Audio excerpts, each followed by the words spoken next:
All right. So welcome everybody to this introductory session on how to configure your new Ploud site. Uh, we're glad you're here to walk through this with us. And what I'm going to do is I'm going to go through the configuring your new site article that's posted on our help desk that we're offering as a part of the rollout of the new sites. So you should have seen an email come through in the last couple weeks asking you to activate your new account on our help desk. And within there's a section called Solutions, and this article on configuring your new site is in the Getting Started section of that part of the help desk. So you can always go through there and read any of these articles at your own convenience after the presentation. So this article is intended to give you an idea of the things that you may need or want to do on your site now that the new site is published. We've migrated all of the content from your site, from your old site to the new site, so it should all still be there. And there's just various display configurations that you may need to change now that you're on the new site, and a few things like recurring events that won't have made it over, and we'll have instructions for you on how to update those things. So first up, one of the things that a lot of libraries want, I know you guys want to be able to do, is to set up a custom domain. So what that means is our default is that you'll be a part of the Ploud.net domain. So you can see on this test site I've got here, it's drippingsprings.ploud.net. So everybody is provided with one of those URLs at the launch. But you may have an alias that you're using for your library, a different URL that you would prefer to point to. So this article on setting up your custom domain name is just here to give you some instructions on how to update your DNS registry to make sure that your current URL points to the new Ploud site. And so because this varies a little bit depending on which domain registrar you're with, I don't want to go through it in too much detail. This article kind of explains how to update your DNS if you're using GoDaddy.com, which is a common, simple, straightforward one to use. But if you have any trouble following this article, just log a ticket. We've had a bunch of people log tickets to get help with updating their new URLs. So just let us know if you have trouble with that. Yes, or ask Henry. He'll be happy to help also. So as far as tasks that you'll be doing on the site once you've got it up, or while you're waiting for your domain registrar to update that URL, the first thing you might want to do is to change the visual theme that your site is using.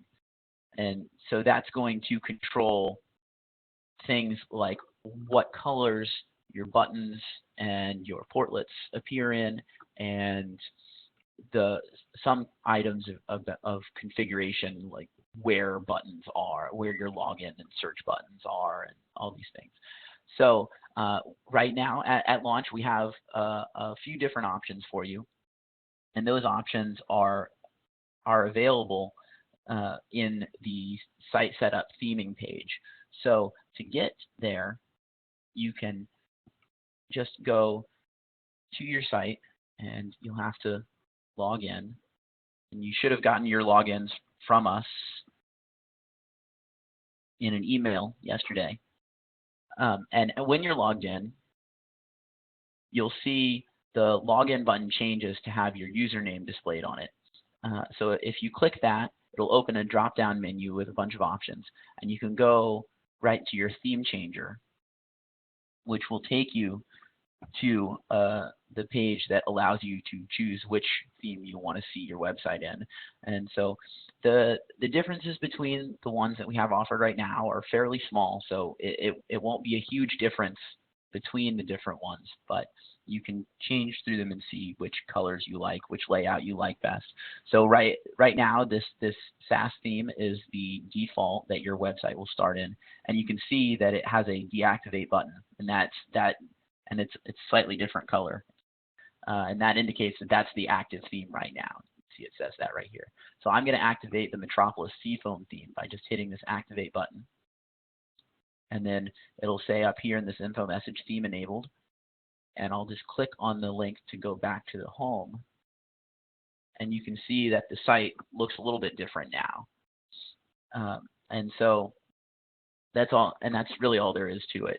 Is you can just go to your theme changer, say, oh, I want to see what it looks like in watermelon. Hit activate, go back home. Okay, cool. It looks pretty similar, but it's pink now instead of blue. So that's fairly straightforward. That's how you change your theme. And again, we'll be rolling out more theme options as time goes on. We've already had one user create a topic in our discussion forums on the help desk, asking some questions about how his website's laid out that might lead to some changes on how one of the next themes gets implemented. So feel free to contribute to those forum discussions. If there's something that you want to see, or if there's some way that you'd like your website to show up, that's a great place to talk to us about it. The next thing that you might want to do is updating your site's title.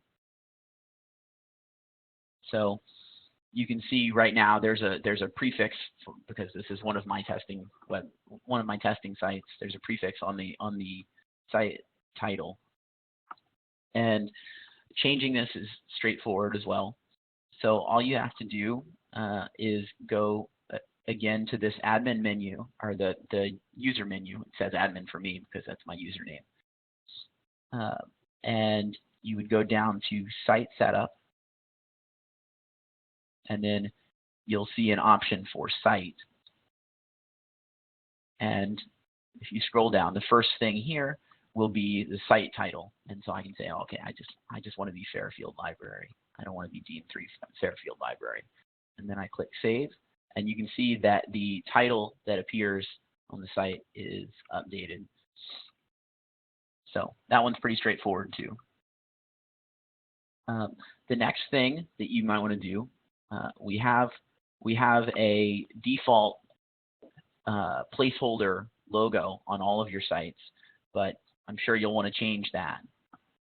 And so this one's a little bit more complicated than the preceding two, because you'll have to upload a new file instead of just going to select something from a menu that already exists. So what we'll do is we'll look for the site assets folder. So what we're going to do is we're going to upload an image into a specific folder, and that image being in that folder is going to be how the site knows that you want to change your logo to that. So I'm going to look for site assets in my search bar, and it comes up with the folder. And I'm going to go to the images folder within that. And so there's nothing here right now, but we're going to add a site logo. So I'm going to go to the contents view and then click on the add files or images button. And from that, I've got a bunch of silly ones. I'm going to choose an image that I'd like to use. And then this is important. So once you've chosen your image, it'll come up with the image name here. And no matter what your image file is named, you're going to have to make sure that this says sitelogo.png, just the way it's appearing here, because that's what the site's going to be looking for. So then I'm going to hit start, and it uploads the logo. And then if I click on the home button, you can see that the logo has changed to the file that I uploaded. Now, if I want to change my logo again, say I've decided I don't want that one anymore. Let me see if I have another. Okay. I can go back to the site assets images folder, and I can click on sitelogo.png, and it shows me the image that I've got right now. I want to change it, so I'm gonna go to the click edit, and then I scroll down, and there's an option to keep existing image or replace with a new one. So I'm going to click replace with new, and then I'm going to choose a new file, and then hit save. And you can see that now I've replaced that image with another one, and even though the sitelogo.png it kept the same name, but it changed the file that's associated with that name, and that file became the site logo. So that's and yeah, so that's how you add your site logo. And there's some additional troubleshooting information about if something goes wrong, if you add something and it looks like it's supposed to be working and it's not, then you can go through and see if maybe it's got the wrong name for some reason because of the specifics of how you added it. But if you have trouble with that, of course you can log a ticket with us and we can help you figure that out. All right. So next, I just want to talk to you about organizing the top navigation menu. So that's going to be this menu right here, this black bar that goes just under your site logo. It's going to contain links to all of the folders that are at the main level of your site. So, you know, you're on your home page, and then what folders can you get to from your home page? These folders, these options on this menu should represent all of those folders. And so as a result of that, one of the things that we want to make sure you're aware of is anytime you add a folder to the main page of your site, or the root level of your site, as we also call it, it's going to show up in this bar. So if you add a whole bunch of folders here, then you run the risk of kind of crowding crowding this bar. And so I'll give you an example. So I'll add a folder.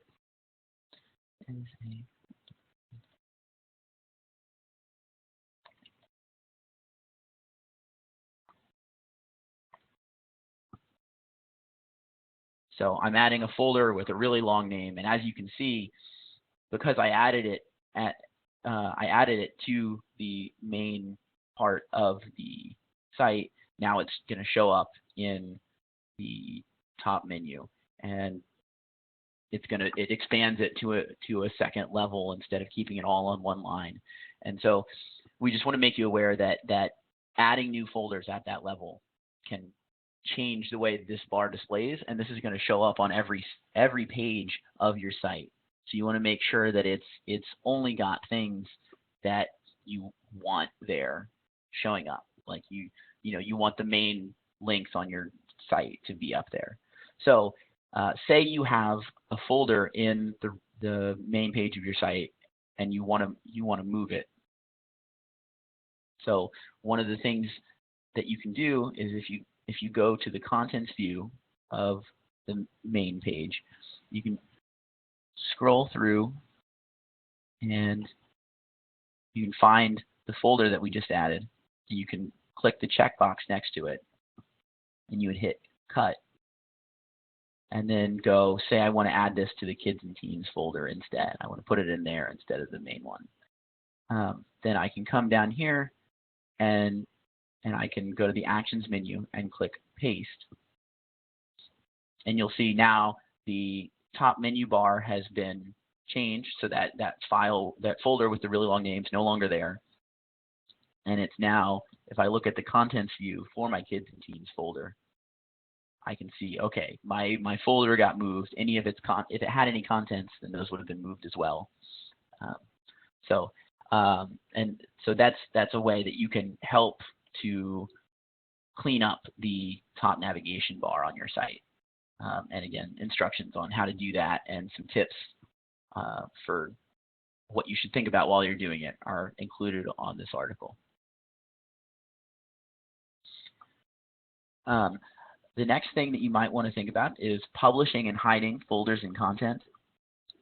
So there's a couple of different, there's the concept of publication states, which I believe most of you should be familiar with since you've been using a pretty similar framework to this for a while now. But the idea is basically when you create a new page or a new event or something like that on your site, it starts out as private. What that means is that it's not visible to users in general. It's only visible to staff, people who are logged into the site. And you can go into your actions menu and click publish to make it viewable to everybody. So one of the reasons that you may want to look at this right now as you're first getting into your site is that we brought over all of your content, and some of it may have changed state. So there may be some things that are private that were meant to be published, and some things that are published that are meant to be private. So it's a good idea to review the main sections of your site and just see is everything making sense. And so you can see that when I go into the eShelf and research folder, some of the links here are red and some of them are blue. Any link that shows up as blue is published, and anything that's red is private. And you can see the page I'm on right now is published, and if I go to this magazines and databases, you can see its state is private. And if I want to publish that, then I can just click on it and say publish.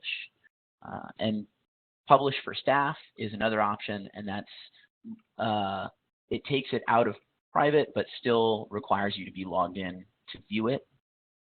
You'll be using that a lot less. I think it's for most content you'll want to either leave it as public or private. So one of the things that you may see as a result of some of your folders being published or being private, sorry, is that some of your images may show up as broken when you're logged out. So and you can see from the example in this article that if you open up your new site and you're not logged in, you may see something like this where you've got a whole bunch of just broken images, and then if you log in, they appear as not broken. And the reason for that is that the folder that those images are contained in may be private, and so the way to address that would be to go to that folder and click the publish button. Either that, or you can move your images to a folder that is already public. And the site assets images folder that we used to upload our logo is one that we've created as sort of a general repository for images. So that's one place that we would suggest adding or moving your images if you're having issues with this. All right.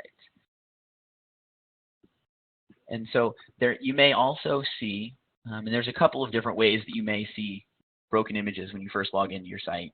One of the other ways that might happen is that the image may not have imported correctly.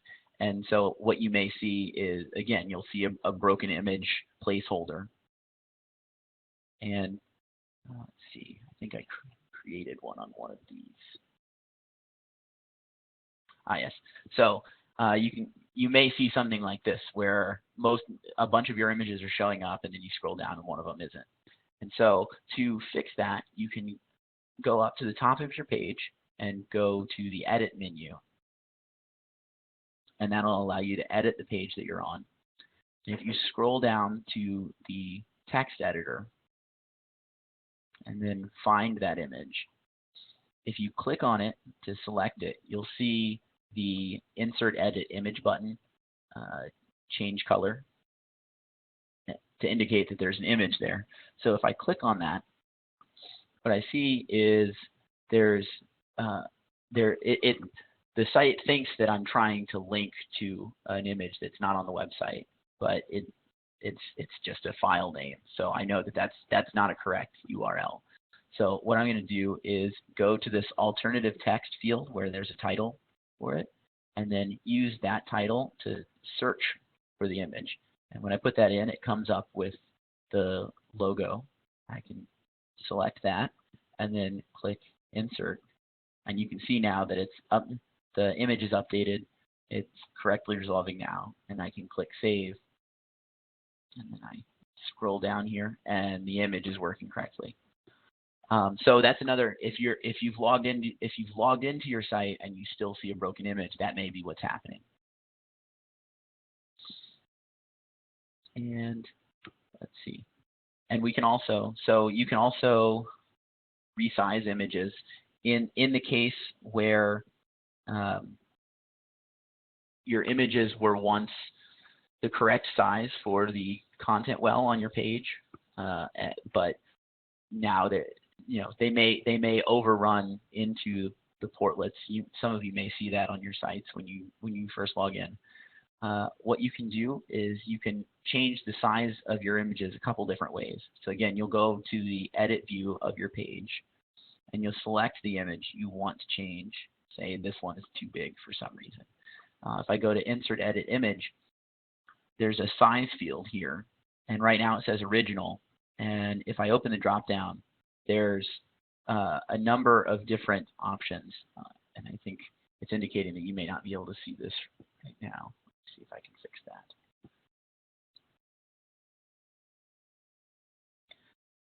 Okay, yeah, so you can see that there's a number of different preset image sizes that are available for you. So and these numbers right here are pixels, so it's telling you how big in pixels each of these is. So say I wanted just a tiny 32 pixel icon instead of the full size image. So I can click that, and then click insert. Oh, well, that one doesn't like that size. I'll put it back to the original. Let me see if I can use a different. If I insert a new image, I can demonstrate.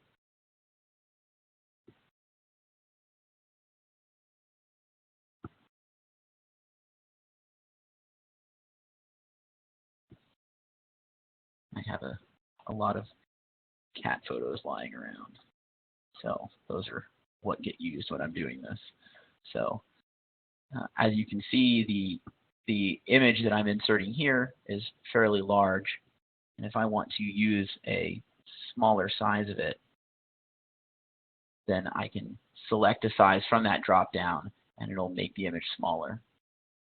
And so the other way to resize an image would be to go back to this.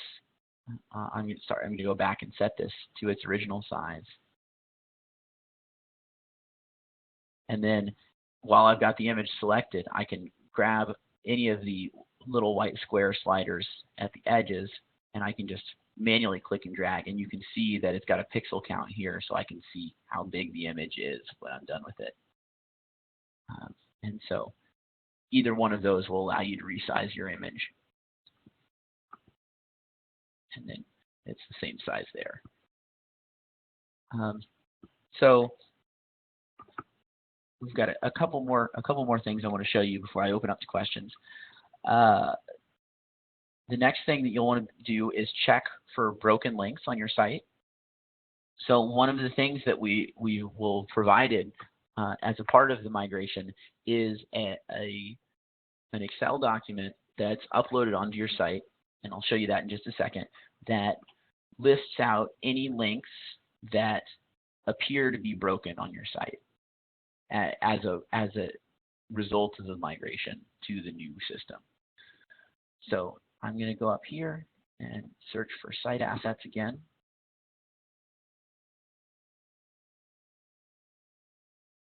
And then I'll go, instead of going to images, I'll go to files. And in here you'll see that the only content right now is a file called broken links CSV. So I'm going to download that. And what you'll see when you open this is a bunch of you'll see a bunch of information about the links that are on your site. And so the article here goes into a little bit more detail about what each of these fields means and how you should read what this report is telling you. Basically what it's saying here is, okay, there are some links that are supposed to be on your site that it doesn't look like they're going to work if someone clicks on them. For some of those it's true, for some of those it's just that the system can't tell whether it works. And so I'll give you an example. If I choose this credits.html, and this link location is the part of your site that the problem is showing up on, and I copy that, and then I go to the root of the site, and then I put in that suffix. Then I come down here onto the credits page, which is what's saying it's having a problem, and it's saying the broken link is just a slash, and that it's the text that link is a part of is your public library. So I should be able to search for your, okay, so if I search for that phrase, then I see this here. This is a link, and if I click it, then it goes back to my main page. So it looks like that one's working. And that's an example of one that's showing up on the links report that as broken, but it's actually working. And you can see that there's a couple of cases in the article that we've listed that you can kind of ignore because it wasn't able to interpret it, so it's showing up on the report, but it isn't a problem. But there are a few things that may show up that are problems. So, for instance, you'll see a lot of these sinlist, sinmap links, and that's a result of a feature that we were not able to migrate over. We're working on a solution for that one right now, but for the moment, those links are broken. You'll see a bunch of them because there's a whole bunch of these on the same page. But you can see that there's one page that all of these ones are happening on, and then one page that all of these links are broken on. So just going through those, and if you need any help with resolving these issues, you can log a ticket with us and we can help you figure out what to do with them.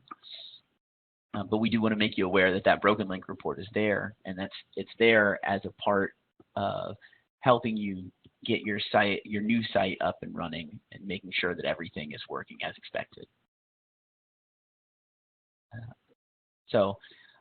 And another thing, and I did see a question about this pop up in the chat, is what to do with portlets that appear to be broken.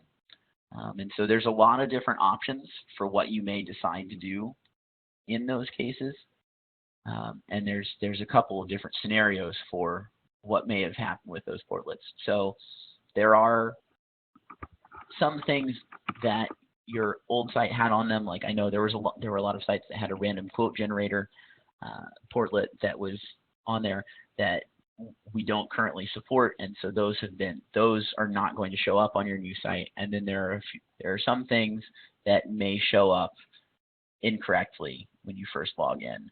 So there may be broken images, or there may just be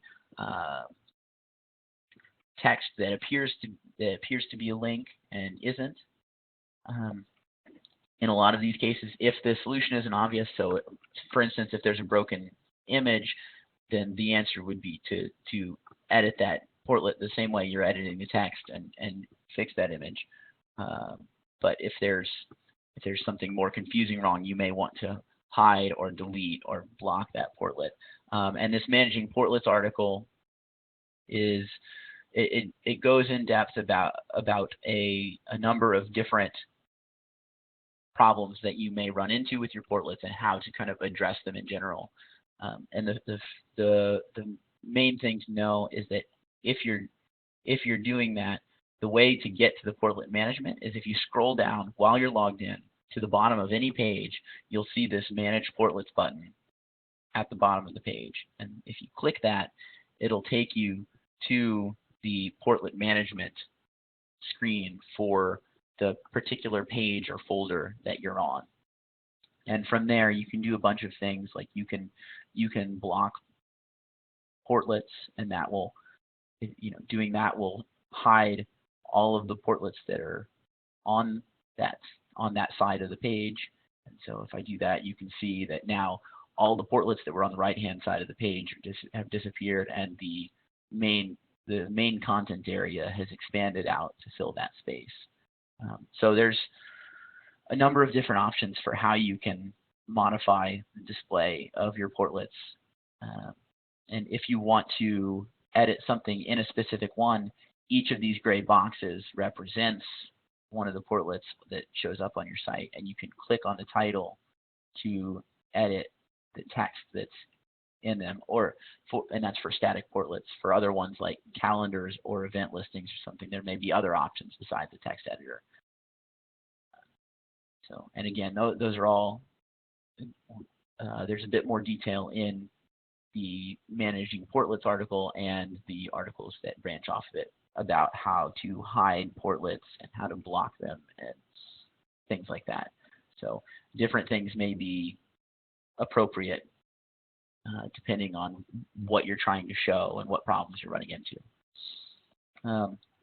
One of the last things that you'll need to do is, we've imported your events from your old site, so your events should still be showing up, but the setup for how those events are set to repeat on a regular basis has changed on the sort of the back end. And so one of the things that you'll have to do is go through and recreate the recurrence settings for those events. And it's a fairly straightforward process. I hope it shouldn't be too problematic. And I'll show you an example of doing that. So I'll go to my news and events folder.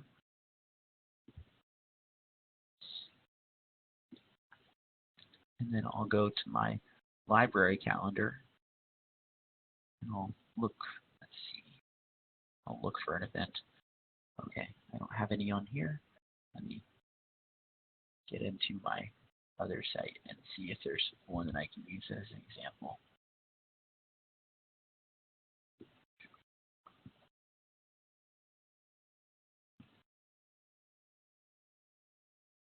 And this calendar view is a little non-standard one that Dripping Springs happened to have on here.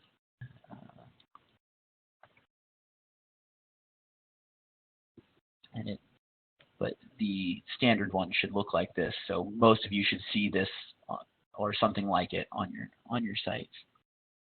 Okay, I don't have any events on here, so let me add one real quick.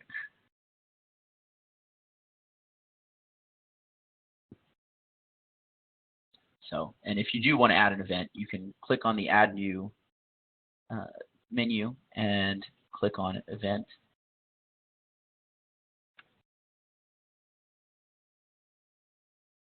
And then you'll go down and you select the initial start and end times for the first time that it happens.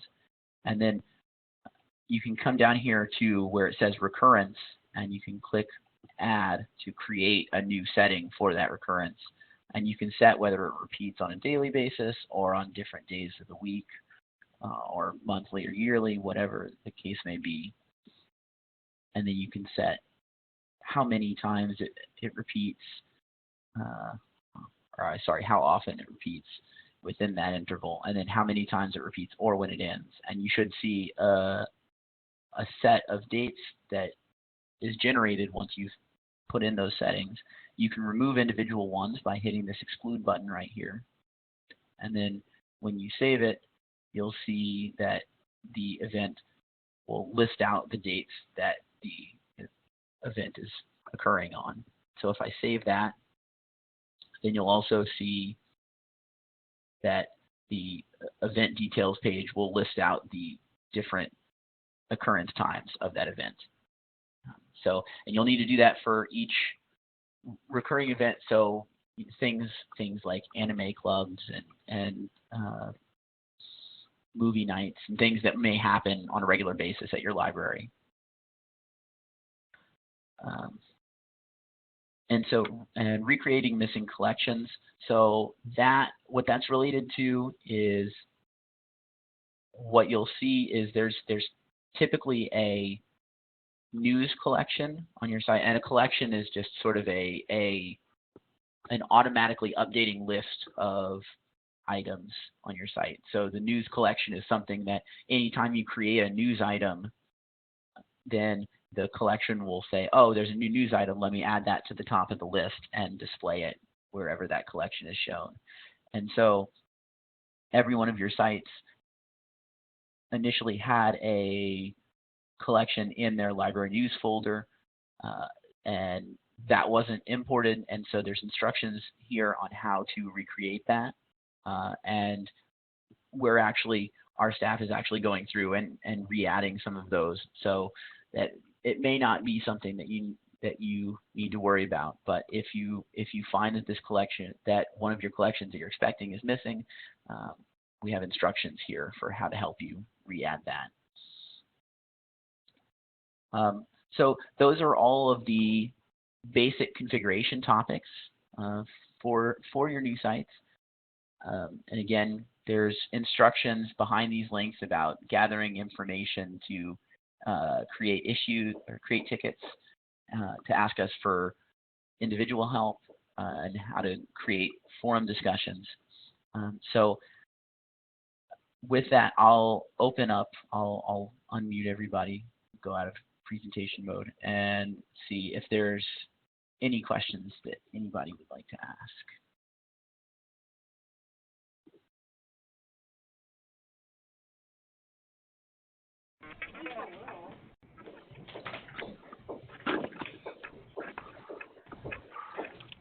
All right. If anybody has any questions, I know that Henry has been helping answer questions in the chat channel while I've been going through these.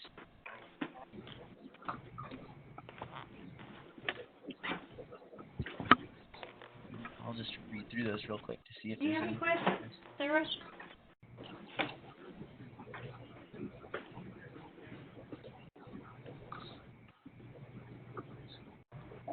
Okay. I'll have to watch it at the beginning because we do have a custom domain name.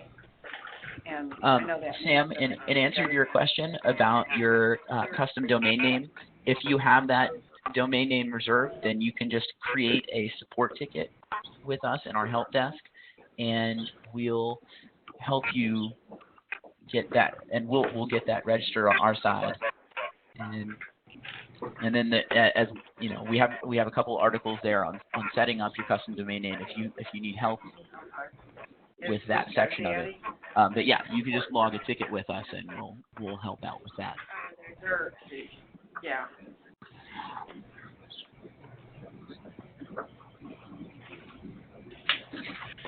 Let's see, viewer 27, you said how can we get a Google Calendar?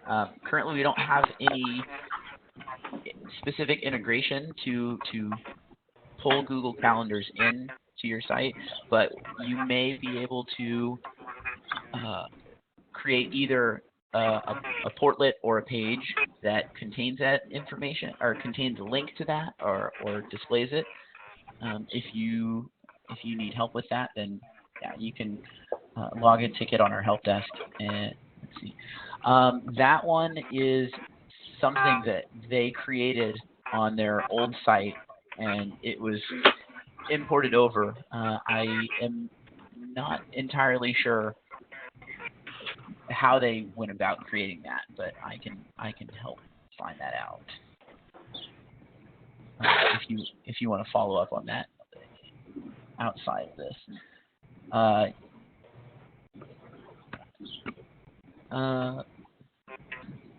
Yes, that's about Google Calendars.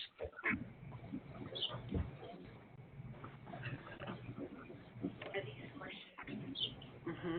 Yeah, they're popping up down here. Yeah. I can't wait until I know what Yes, I'm happy to provide more training. One of the things that this session is intended to do is introduce you to the support materials that we do have, as well as give me a chance to talk to y'all for maybe the first time for a lot of us. And so if there's anything that you would like more specific training on, I'm happy to help out with that. And you can provide that feedback either here or through emailing the Ploud at Enfold Systems, or logging a ticket, creating a forum discussion. There's a number of different ways to get that in front of us, and we'll be happy to. I'll be happy to conduct additional web sessions on any more specific topics that you guys have.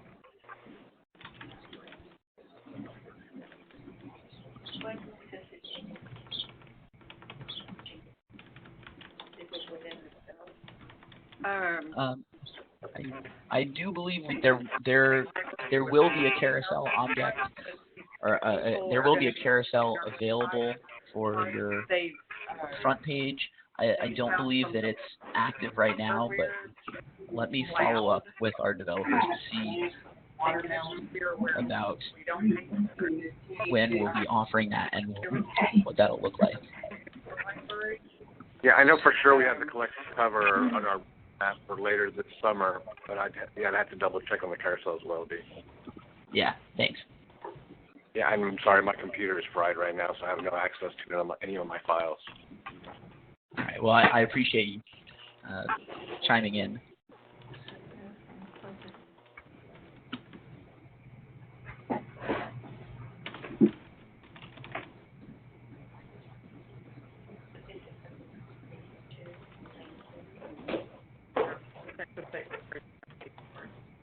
Yeah.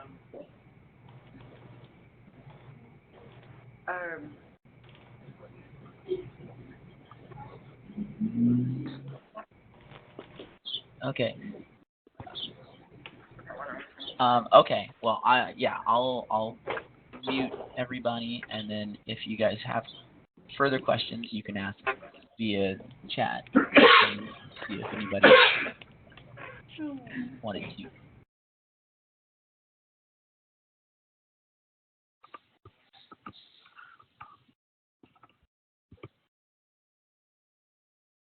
Okay, and I saw, so I'm scrolling back up through the chat, and I see that there's a number of people asking questions about search boxes and other content that are missing from the new site. If there is a search box or anything like that that's missing, then, and you're not sure why, then just you can create a ticket on our help desk and say, hey, this thing's missing, like where'd it go, what happened, how do I get it back, and we can help you re-add that to your site.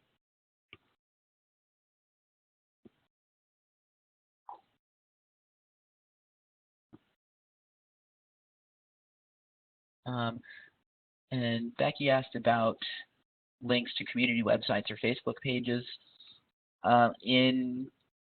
In what respect? So there's the easiest way to do that is you can add links directly to any page through the text editor, and we have instructions on that, and I can go over that more specifically, showing you how to do that. You can do that either in the main page or in a portlet. So there's a lot of sites that, for example, let me see if these ones have it. So for example, like on the Dripping Springs example site that I have here, in the locations and hours portlet, they have Facebook and Tumblr buttons, or Facebook and Twitter, got my social media mixed up, that they've customized to bring you to their Dripping Springs site or Facebook page. So that's all available. You can do that through the standard text editor. And again, I'm happy to do an additional training session to add that in if anybody wants to have step-by-step assistance with that.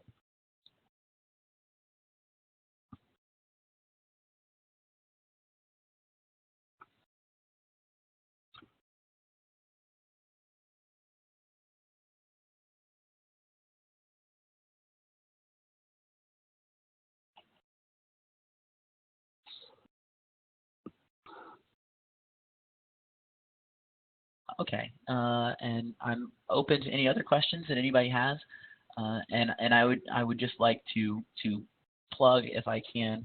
Let me log in so I can show you the forums that I've mentioned a couple times, because it's a good way to start and have an ongoing discussion that can involve a number of people. So when you log in to the help desk, what you'll see is there's a bar up at the top. Solutions and forums are the things that you guys will see. And if you have a question or if you have a comment or anything like that, then you can come into the forums section and you can ask. So for example, someone asked, is it possible to expand the width of the site pages? And so we can have a conversation about, you know, what it is they're looking for and how we can best update the features that we're offering so that we can give them the things that they want out of their sites. So if you do have any feedback or any questions or anything outside of this session, the forums on the help desk are a great place to start that conversation so that we can kind of get to the bottom of what you're looking for and how we can get it to you.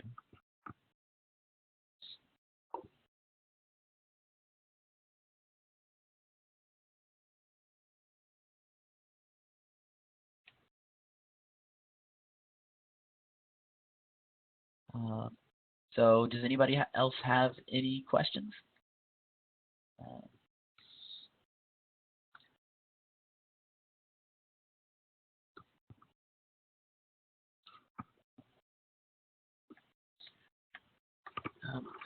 Okay, well, if that's everything, then I just want to thank everybody for coming out to participate in this session. Again, recording of it will be available in the help desk solution in the knowledge base, which is under the solutions tab, and it'll be available in this section called webinar recordings. You can see that we've already got a couple up here from sessions that we've conducted previously, and we'll be adding to that as we go. And if you have anything that you would like to have a web session on, we're happy to hear from you about that. We've got a number of different avenues for you to contact us.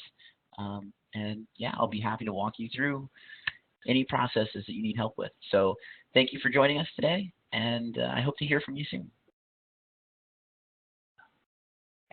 Thanks, everybody. Alex, your question on Bootstrap, are those components possible to use? Can you follow up with me outside of this so that I can rope in some of our developers and get you an answer to that? Awesome, thanks. All right, thanks everybody. Have a good day.